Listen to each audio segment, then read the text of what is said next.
માને તેનું મંગળ માત પિતાને બીજું મંગળ શ્રી પ્રભુને નમીએ શ્રી પ્રભુ તમારે નમીએ શ્રી પ્રભુ તમારે। कभी तो की होगी सूरज ने चांद से मोहब्बत, कभी तो की होगी सूरज ने चांद से मोहब्बत, तभी तो चांद में दाग है। मुमकिन है कि चांद ने की होगी बेवफाई, तभी तो सूरज में आग है। अरे कहरे ना भावती विचार करता जाय छे।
हरख में तो होता ज नहीं, हरख में जोईती होय।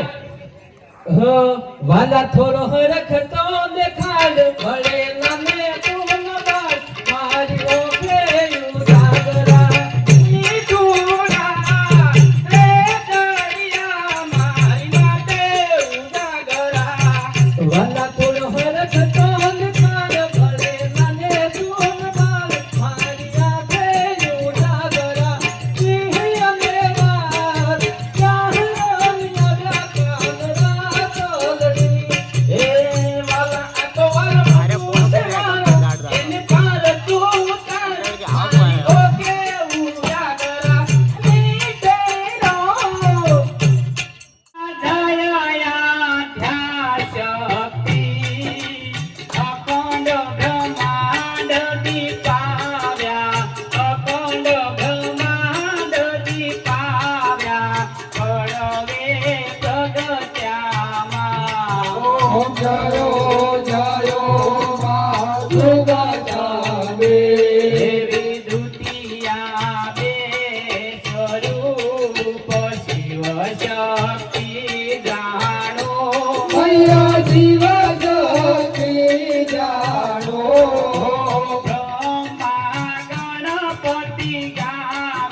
કેવી રીતે ચાલી બહુ રહ્યું છે? સારી રીતે ચાલી રહ્યું છે. શાળામાં શિક્ષકો ભણતર કેવી રીતે આપી રહ્યા છે? બહુ સારી રીતે. ગૌશાળામાં ઘાસ કેવી રીતે નખાઈ રહ્યું છે? ગૌશાળામાં તો હાલ છૂટા ને છૂટા ભૂલા. પ્રધાનજી, જી મહારાજા. તમે રાણીવાસમાં જાઓ અને કઈ કૌશલ્યા અને સુમિત્રાની ત્રણેયને રાજમહેલમાં બોલાવો. કાલે બોલાવીને આવું.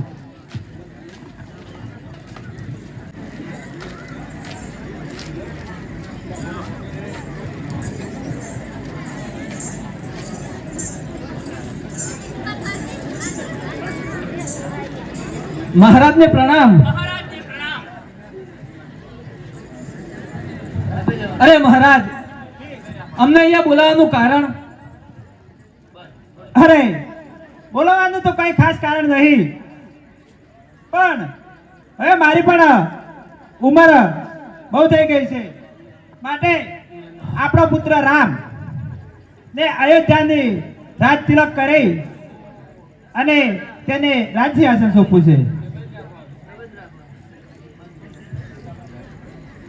મહારાજ, જેવી તમારી ઈચ્છા. તો પ્રધાનજી, મહારાજા. રાજનગરમાં જઈ અને ગુરુ વશિષ્ઠ મુનિને બોલાવો. બોલાવી લાવું.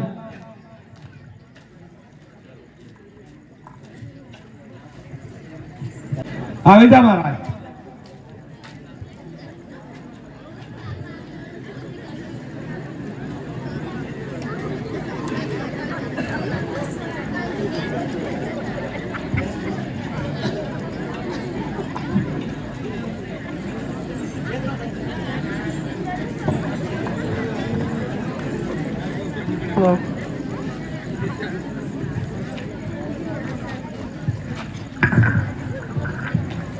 અલખ નિરંજન, અલખ નિરંજન. ગુરુજીને પ્રણામ.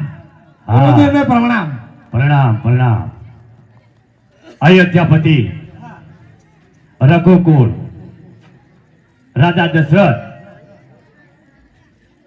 અયોધ્યાની ગાદી દેવોને પણ દુર્લભ અને ઇન્દ્ર પણ જેની આશા કરે અયોધ્યાની ગાદી પર. માટે હે રાજા દશરથ, અત્યારે મને આ સમયે રાજસભામાં શા માટે બોલાયો? અરે મુનિરાજ, વાત તો ખાસ કાંઈ નથી, પણ ખાસ સમયથી તમે પણ આવ્યા નતા તો તમારા પણ દર્શન થાય અને અમારે અયોધ્યાનું સિંહાસન પર પાવન થાય.